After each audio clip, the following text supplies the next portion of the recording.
They say worry is a prayer for what you don't want. Have you heard it put that way?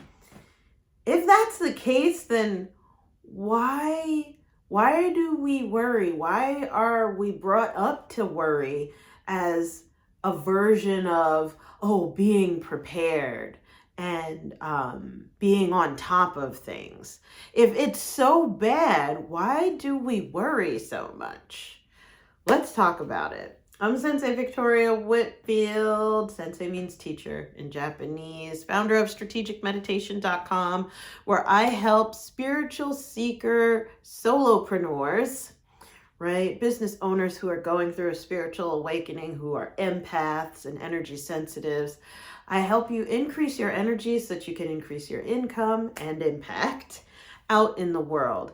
I believe that when more good people make good money, more good happens in the world. And because of that, I want to support good people like you having the energy that you need to make that positive impact. We need you now more than ever.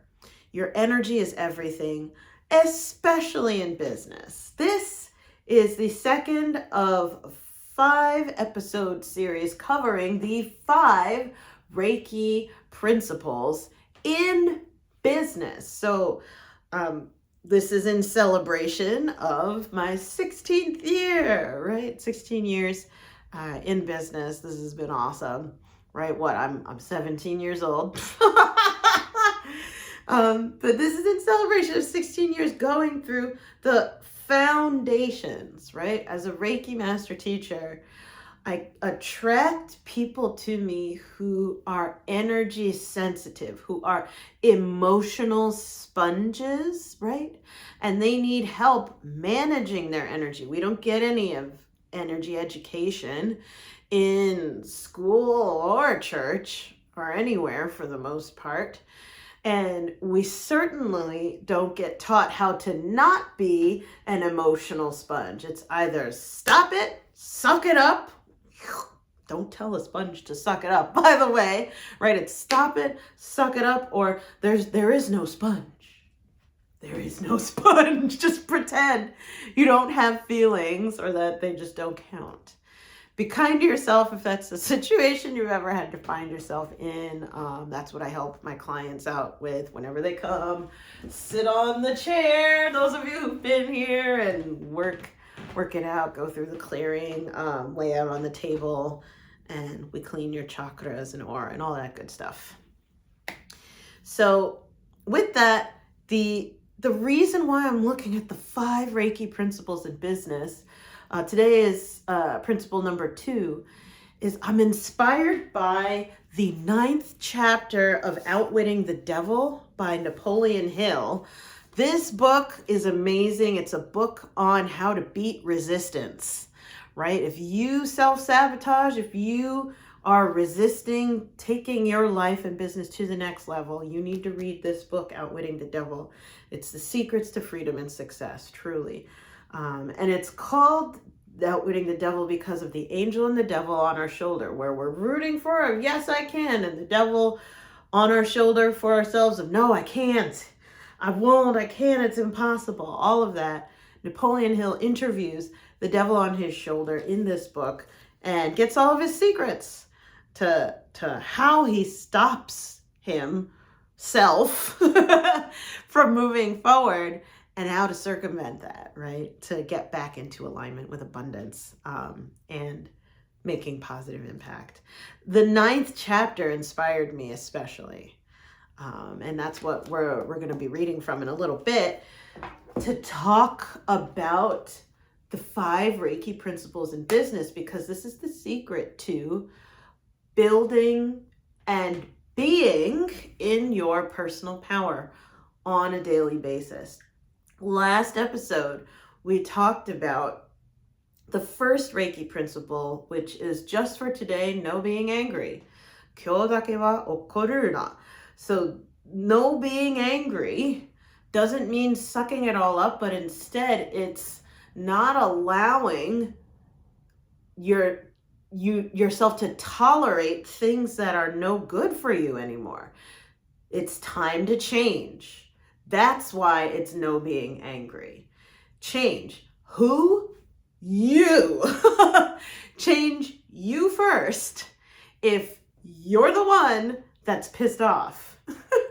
And that's the key to releasing and clearing anger. There's so much wisdom and knowledge about ourselves and our lives and about how to be empowered in confronting what we're tolerating, what is annoying us, the things that are frustrating us, going for it and seeing what is the pattern in me that is creating this situation?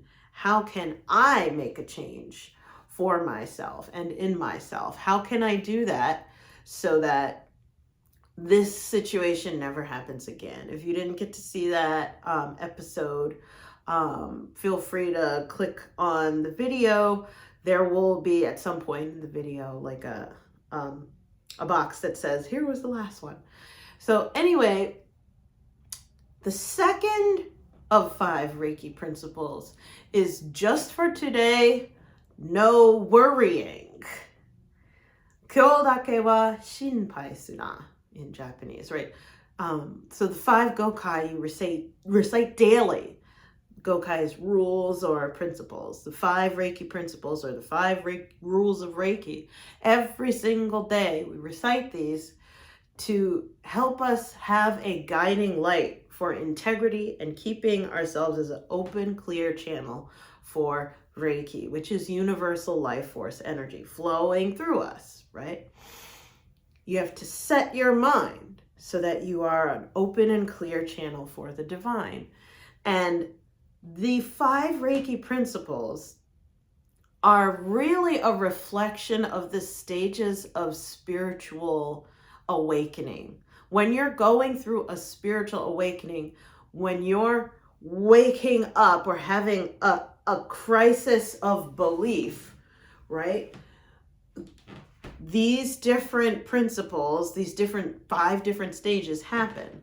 At the first stage we learned in the last episode, a sign that you're going through a spiritual awakening in life or business is that you're pissed off. Like you don't have patience for the bullshit anymore. You don't. You are fresh out of fucks to give. For whatever reason, because your vibration is raising, but the response is not to like trauma dump or attack or become mean with that anger. Instead, it's to use it as fuel to inform you of how you are going to change you, because you are changing, right? How you're going to shift your behaviors, your habits to ensure that you don't have to tolerate any of that negative, low vibrational stuff anymore. The next stage, after you're noticing like, oh, I'm pissed off about stuff. The next thing that starts happening on these levels of spiritual awakening, we're going to apply this to business in a bit, so bear with me. The next thing that starts happening is you connect the dots. You start becoming a dot connector, a detective, and a bloodhound for one thing in particular, right? Because you're having an awakening on the energetic reality of life. And this awakening comes around negativity. Of like, oh, I remember in the past, this awful thing happened that was bad. And now I see it all in other people, and I see it all in my life, and I see like, oh man, I'm connecting the dots. This is so much bigger than I thought it was, right? I'm seeing like there's negativity in my past, and I see it in this person that I went out on a date with, and so I can't go out on a date with them because they have that same negativity over there, right? Or then you start to be a bloodhound about negativity and bad stuff in the future of like, you know what? This thing could happen. I'm sorry. I have to laugh. This horrible thing could happen. It could be the end of the world. Because look at the moon did that. or the stars did this thing, or there's like a flying comet and that's a harbinger of doom. I'm so worried about the economy. Because the media, they always spout negativity. And so then that has to be negative too. The future is going to be terrible. Why am I laughing? Is not to make fun of you. Is I'm laughing at the part in me that indulges in this crap of, catastrophizing. Oh, it's so satisfying. Why? Because this is the second one after no anger. Anger, properly metabolized, creates knowledge, as we learned in the last episode. So, okay, now that we have knowledge, well, now I'm going to know everything. I know everything from the past, and I'm worried about the past happening in the present, and I know everything about the future, and I'm worried about the future happening in the present. We get addicted. I'm laughing because it's an absurd obsession. Worry with negativity. It's like you're a bloodhound, like something terrible is going to happen. I can smell it. What are you doing? What are you doing? Remember, like I said at the opening of this video, worry, they say, is a prayer for what you don't want. So why? Why do we do that? Because it's an addiction.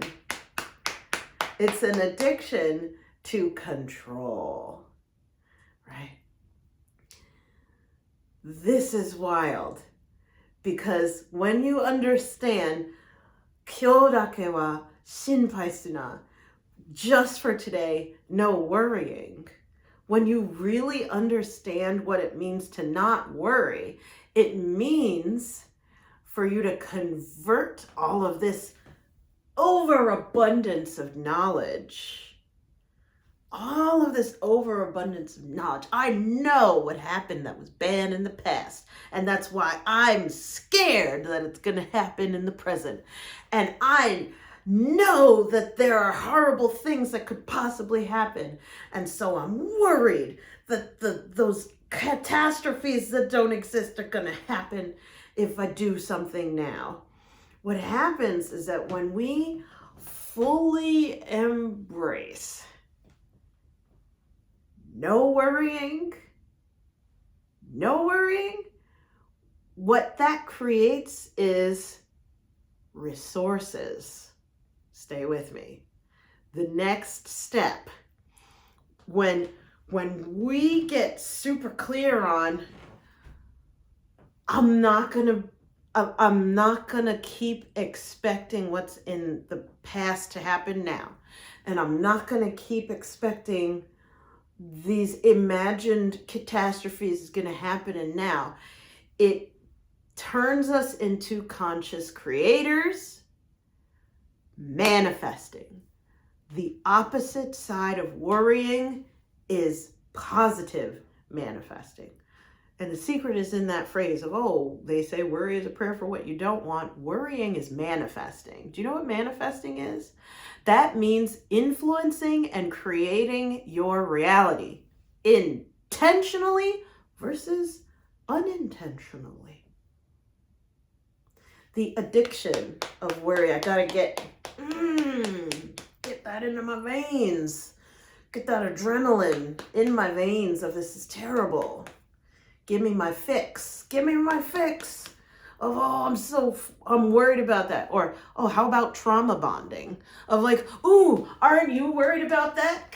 Yeah, I'm worried about that too. Let's shoot up together with all of the catastrophes of the economy and the history and the universe and everything and men and women. We're so worried about everything. Just breathe. Instead of worrying today, you could be creating and acquiring resources to create what you want. But the addiction to worrying keeps us from putting our hands on the wheel of life and manifesting intentionally, right? Manifesting by design, steering the ship, steering the car, whatever we're steering.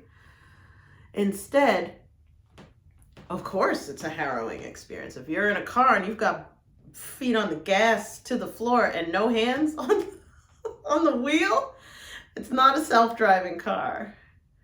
Life. Someone is going to take the wheel. I pray God it's Jesus, but a lot of times it's not, right? It's usually someone who's like, ooh, looks like here's an opportunity to take someone's energy from them and give it to me, right? Enter the people who have manipulated us, harmed us, duped us, robbed us, attacked us, all of that stuff that was bad in the past. Worrying about things attracts them to you. The law of attraction is different than the scientific law of magnetism.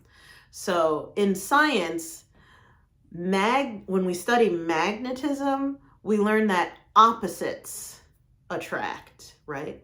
The plus attracts the minus. The negative attracts the positive in science. But when it comes to spirit, it is like attracts like. Positive attracts positive, and negative attracts more negative. The more you focus on the positive, the more you're going to see. The more you focus on the negative, the more you're going to receive, right? Be kind to yourself if you're stuck in the addiction to worry. Let's read about it. What does Napoleon Hill have for us? Napoleon's asking the devil on his shoulder about this topic, actually says, you do not advocate prayer as a means of gaining desirable ends, do you? And the devil on his shoulder responds, on the contrary, I do advocate prayer, but not the sort of prayer that consists of empty, begging, meaningless words, right? Unguided, unfocused, fear and worry-filled prayer. Now, the devil says the sort of prayer against which I am helpless is the prayer of definiteness of purpose. What does that mean? Definiteness, decisive. Purpose, intention. Deciding what you're up to and being clear and declaring it. So Napoleon Hill says, I never thought of definiteness of purpose as being a prayer. How can it be? How could declaring what you do want be a prayer? Is essentially what that means. The devil on his shoulder responds, definiteness is in effect the only sort of prayer upon which one can rely. It places one in the way of using hypnotic rhythm to attain definite ends by the mere act. Hypnotic rhythm is habit, by the way. By the mere act of appropriating it from the great universal storehouse of infinite intelligence. The appropriation, in case you are interested, takes place through definiteness of purpose, persistently pursued. What does that mean? You will get what you repeatedly say that you want. You will get what you decide and intend that you will receive. And you pursue that over and over again. I'm going to say, this is what I'm getting. This is what I want. This is who I am. This is what I'm doing, right? That's definiteness of purpose, persistently pursued. Unpause. Napoleon Hill asks, well, why do the majority of prayers fail? Devil on his shoulder says they don't. All prayers bring that for which one prays. Napoleon Hill asks, but you just said the definiteness of purpose is the only sort of prayer upon which one can rely. Now you say that all prayers bring results? What do you mean? The devil on his shoulder explains, there is nothing inconsistent about it. The majority of people who pray go to prayer only after everything else fails them. Naturally, they go with their minds filled with fear that the prayers will not be answered. Well, their fears are therefore realized. The person who goes into prayer with definiteness of purpose and faith in the attainment of that purpose puts into motion the laws of nature, which transmute one's dominating desires into their physical equivalent. That is all there is to prayer. One form of prayer is negative and only brings negative results. One form of prayer is positive and brings definite positive results. Could anything be more simple? People who whine and beg God to assume responsibility for all their troubles and provide them with all the necessities and luxuries of life are too lazy to create what they want and translate it into existence through the power of their own minds. When you hear a person praying for something that he should procure through his own efforts, you may be sure you are listening to a drifter. Right? Someone who's going nowhere. Infinite intelligence favors only those who understand and adapt themselves to her laws. She makes no discrimination because of fine character or a pleasing personality. These things help people negotiate their way through life more harmoniously with one another, but the source from which prayer is answered is not impressed by fine feathers. Nature's law is, know what you want, adapt yourself to my laws, and you shall have it.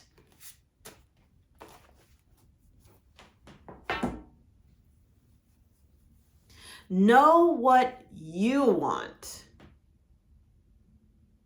and adapt yourself to universal law, and you'll have it.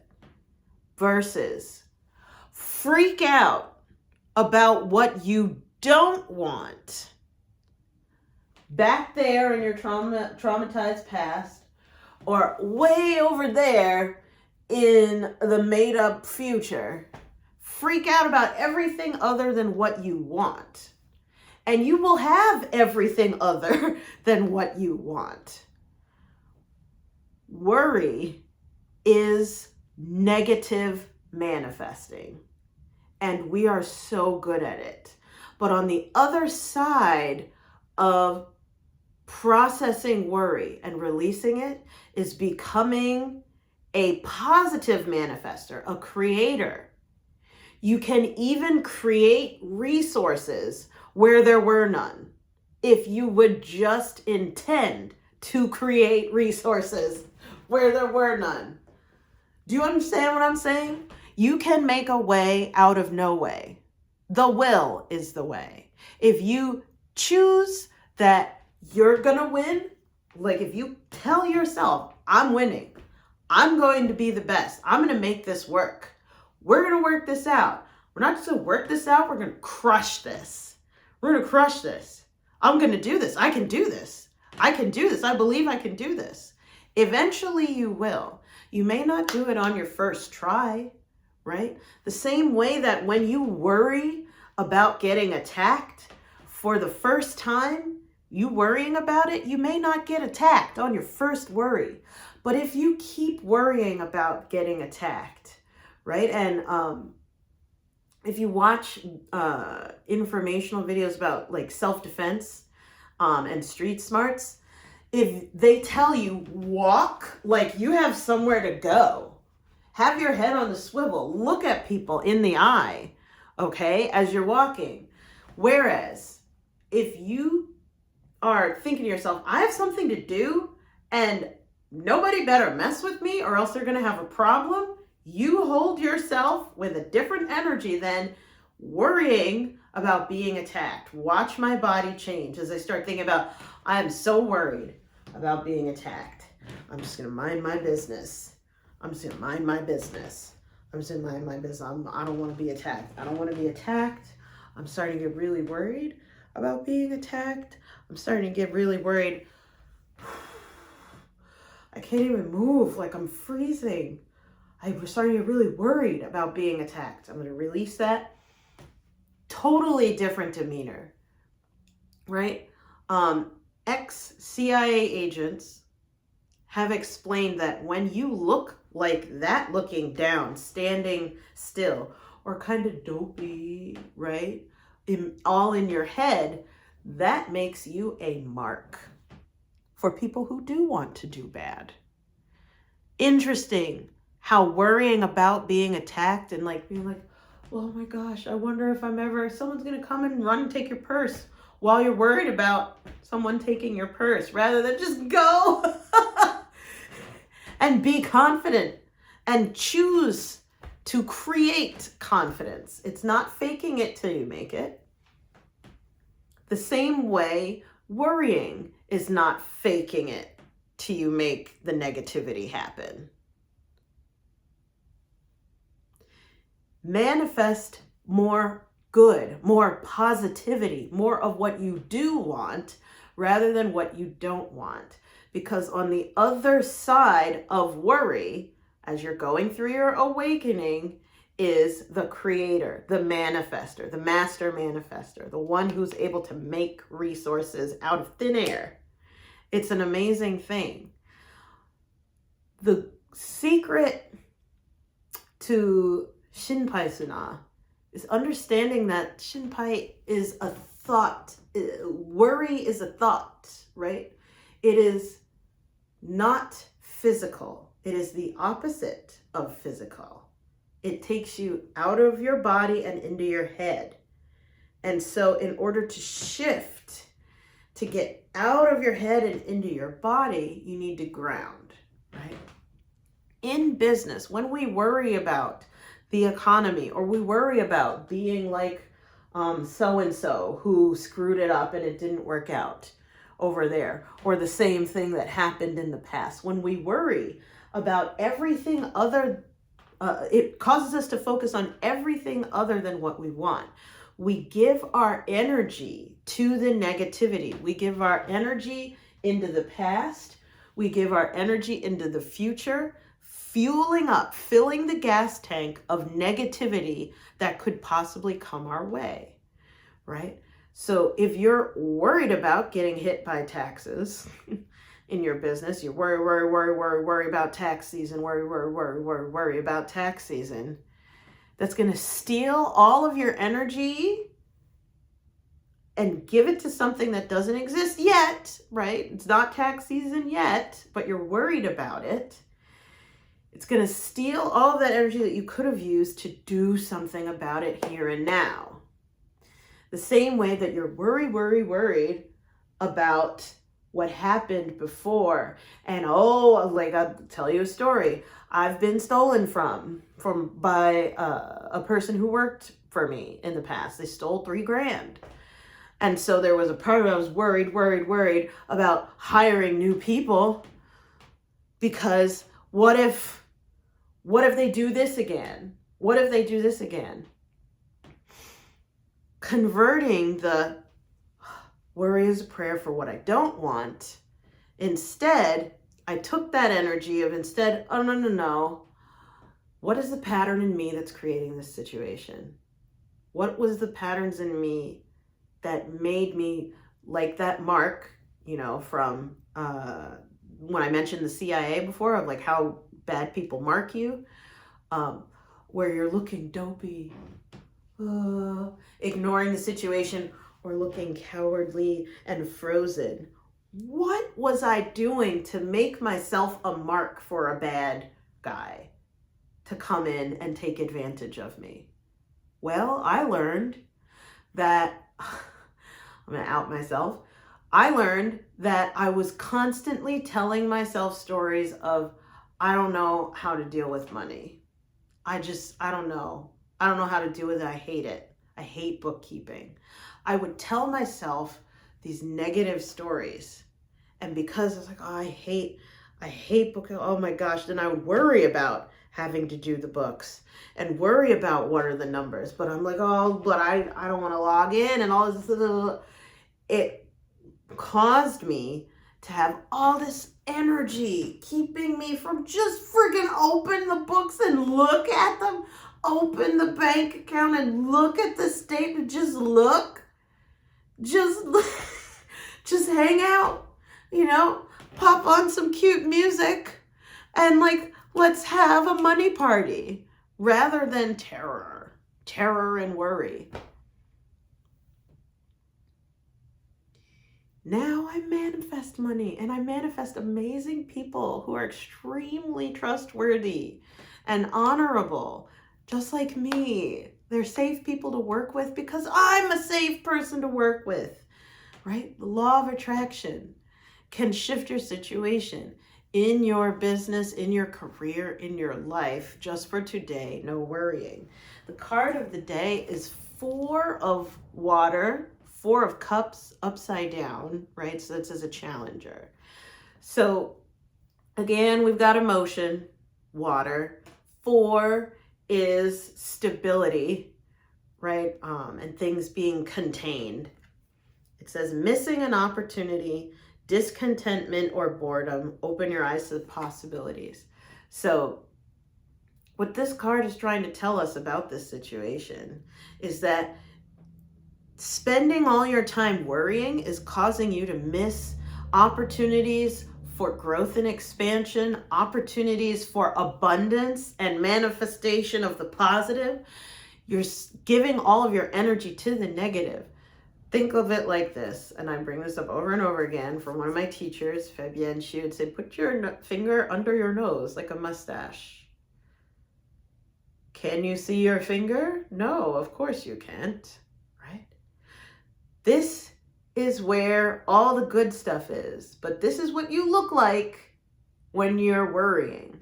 You're looking everywhere except for right here.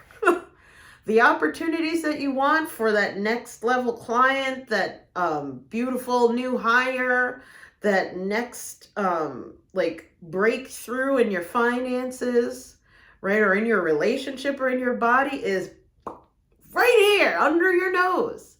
But because you're worried about that and that and that and that and that over there, you don't have the energy to do this. This takes energy. Focusing on what you have right here and now and choosing to look at what you want and choosing to look at the positive. It takes energy to embrace the opportunities. So this is an overcorrection where you're like, no, I'm not going to look at what's right here. The same way with my bookkeeping before, of like, no, I'm not going to look at the books. That's not my job. That's why I hired them. So I'm not going to do it. I can't because I'm not good at it and blah, blah, blah, blah, blah. So taking all that energy to not look at what could be the opportunity for growth and expansion right in front of your face, that's what worrying does to us, is it keeps us in that state. And we can even get addicted to not looking at what's right in front of us. We can get addicted to that. Be kind to yourself. What we're going to do about that is we got to ground that out with the strategic meditation of the day. Go to BE Visionary Movement, bevisionarymovement.com. Type that in your URL. If you don't have an account yet, you can start your free trial there. Use this search box at the top of the screen or the app if you've downloaded it, and you're going to do a search for the strategic meditation of the day, which is Tree of Life Grounding. Tree of Life Grounding. That's 13 minutes. So we could talk about you practicing the second principle of Reiki just for today, no worrying, but it's time for you to be about it. And in order for you to release worrying without so much thinking about worrying, like don't worry about worrying, you gotta ground out the energy of worry. This is ungrounding, worrying, and it gets you out of your body and into your head, right? And so as you do the Tree of Life grounding meditation, set the intention to ground out worry and release it.